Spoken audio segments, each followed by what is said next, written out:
DHL, we're here and I'm going to do a review of the NAR Head by Starbuzz. Now this is after using it, after 3 sessions, so this is just an initial review. I'm sure there's ways that I could probably finesse this. I don't feel like I have a complete understanding how this thing really works, but you may not either. So I'm just going to share my thoughts with my first 3 times experiences with it. I haven't cleaned it yet, so you guys could see what you're sort of expecting for dirt and wear and tear as you use this thing. Okay, so this has been used 3 times. You see here, you get some burnt on shisha juice.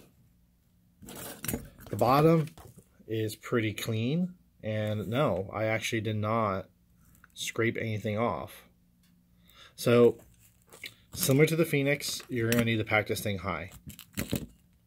For my testing, you could fit 4 flats or 3 cubes comfortably. You could fit a 4th cube on top, but, you know, I'm not sure how well it works.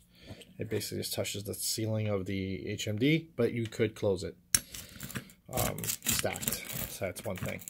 Another thing, they recommend you take off the handle before preheating it on the burner, and I absolutely agree with this. Absolutely agree with it, because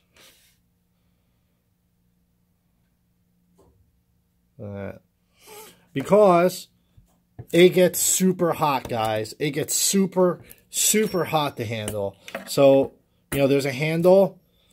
Man, I should really empty this out, the ash. Oh, well. That's why I have a THL pack mat. Buy yours today at packmats.com.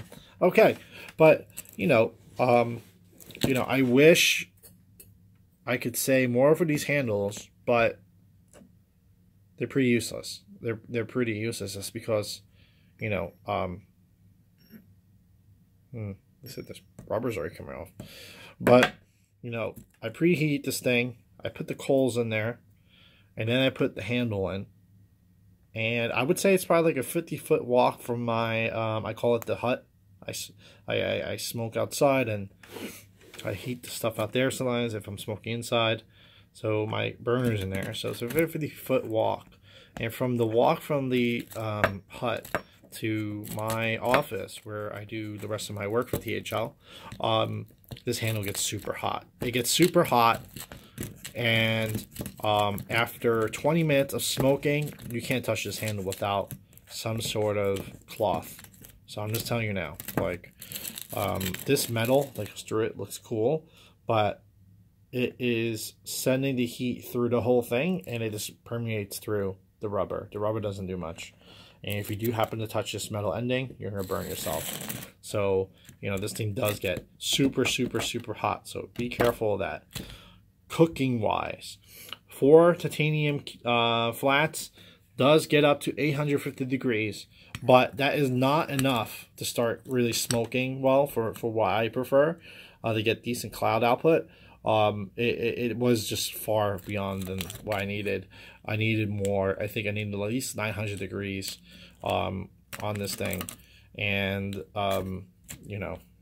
it is what it is. I felt like there was a big temperature drop off, but I think that's just my perception, because the temperature gauge still read 800 plus.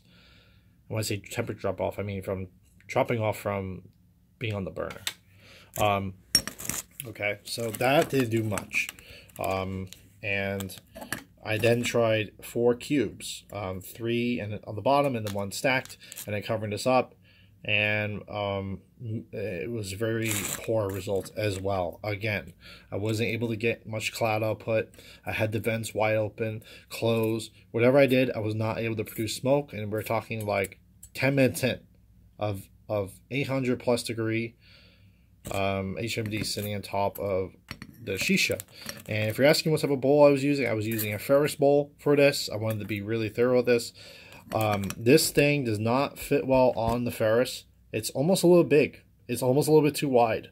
So it sort of slides in there. It doesn't sit nicely in there. It doesn't sit flush. And that was true for my Ferris bowl. That was true for my Japona bowl. You know what? I'm going to get the Ferris bowl right now. I'll show you. Okay, so this is the Ferris bowl. I just finished using it. That's where this session came from. My final third session. And you can see I put it on top. And you can see it's too wide. It doesn't sit. It's sitting on the rim itself. So it's never flat. Look. Like, it doesn't go down. See how much more space there is? So there's a huge air gap. So I think if you want to use this NAR effectively with anything with a lip, you're going to need the pack really high, like almost above the lip,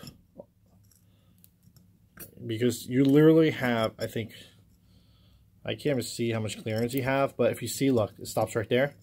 Boom. See that? Look, here's the top. Boom. And the bottom lip is down there, but it's not even going there. It doesn't fit. It can't reach the bottom of the lip at all. So you have an extra air gap. So if you're going to be using this thing, you are going to need the pack a lot higher than you normally will with these things, just because otherwise it won't reach it. But even then, you're not going to reach the bottom. You're not going to reach the bottom. You're going to start singeing the top. So the interesting thing is, I left this thing on for an hour, and it did form a donut, which is surprising.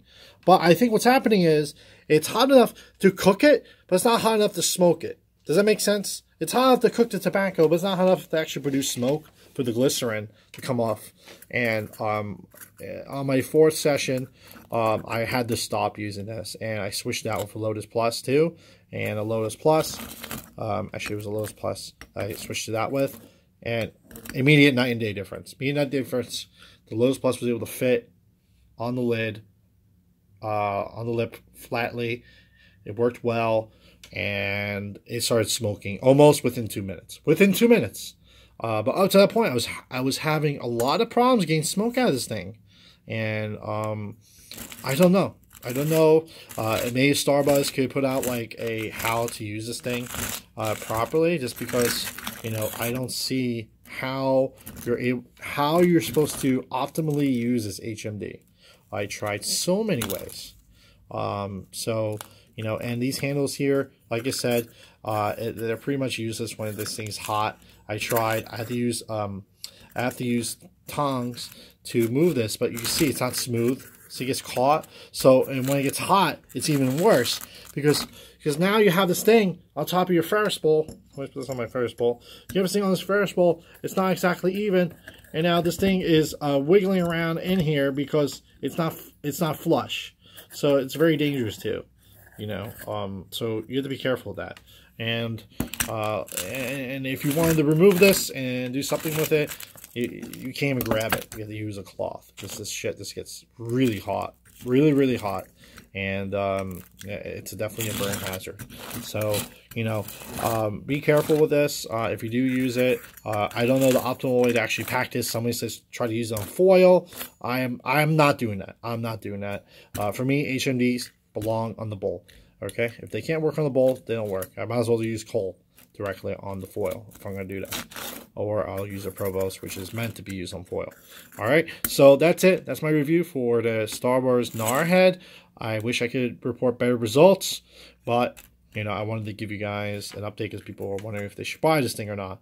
So that's my review on it. You could try to experiment for yourself, see if you come up with anything new as far as results, and let us know how it goes. We do have some trainers with this thing, so let's see how they produce their results. But for me, that's it. Thank you guys. THL proud.